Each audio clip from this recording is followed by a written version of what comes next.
ভোর রাত্রে যখন সাহরি খেতে উঠবেন, সাহরি খাওয়ার পর ফজরের আজানের আগে আপনি 10 মিনিট 5 মিনিট একটু আল্লাহর কাছে ক্যাবলামুখী হয়ে হাত তুলে রুমের লাইটটা বন্ধ করে একটু আল্লাহর সাথে কথা বলবেন।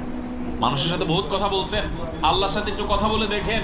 আল্লাহর সাথে কথা বলার স্বাদ আছে ভাই, অনেকে জীবনে একবারও এই স্বাদ পান নাই। একটু কথা বলে দেখেন। ভোর রাতে সাহরি খেতে উঠলে 10টা মিনিট একটু হাত তুলে কথা বলেন। কিভাবে কথা বলবেন?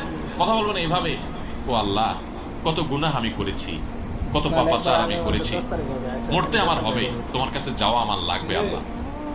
শয়তানের প্ররোচনা করেছি, এই রমজান মাস তুমি কত মানুষকে মাফ করে দাও। নবী করিম সাল্লাল্লাহু আলাইহি ওয়াসাল্লাম বলেছেন, ওয়ালিল্লাহি উতাকাউ মিনান নার ওয়া যালিকা ফি কুল্লি লাইলা।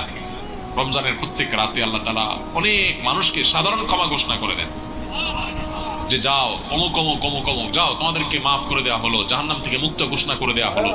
আল্লাহ কত মানুষকে আপনি সাধারণ